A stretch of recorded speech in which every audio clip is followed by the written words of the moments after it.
ஒரு பையன் டைப் அடிச்சிட்டு இருக்கான் கைஸ். அப்போ வந்து யாரோ ப்ளூ கலர் சட்டை வெளியே நின்றுக்கிட்டு இருக்கான். அப்போ ஆண்ட்ரூ சொல்லிட்டு ஒருத்தன் கூப்பிட்றான்.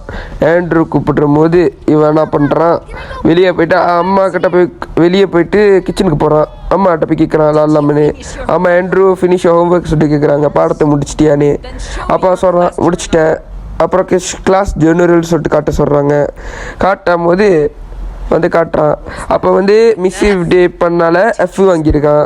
லைக் டிபின மாதிரி நினைக்கிறேன். டிபினா அது வந்து எப்படின்னாக்கா நம்ம பிஹேவ் பண்ணுறோம், நம்ம எப்படி படிக்கிறோம் எல்லாத்தையும் வச்சு நம்மளுக்கு ஒரு நம்பர் மாதிரி கொடுப்பாங்க. அந்த நம்பர் ஓகே அதனால தான் நினைக்கிறேன். அப்போ வந்து ஓகே இப்போ வெளியே இப்போ விளாட முடியாது சொல்லிட்டு அப்புறம் ஃப்ரெண்டு கிட்ட போய் சொல்கிறாங்க யூ கிரவுண்டட் சொல்கிறாங்க கைஸ். ஸோ இதுக்கு மேலே தான் நம்ம ஆரம்பிக்க போகிறோம். சொல்கிறாங்க நீங்கள் ஸ்லாக்கிங் ரவுண்ட், நீ வெளியெல்லாம் சுற்றிக்கிட்டு இருக்காத, நீ என்கிட்ட தப்பிக்க போயிருக்காத, நல்ல பையனாரு சொல்லிட்டு சொல்கிறாங்க. அப்போ இவன் என்ன பண்ணுறான், ஓகே சொல்லிட்டு இது பண்ணுறான். இப்போ பாருங்க சொல்கிறான், நான் உட்காந்துக்கிட்டேன்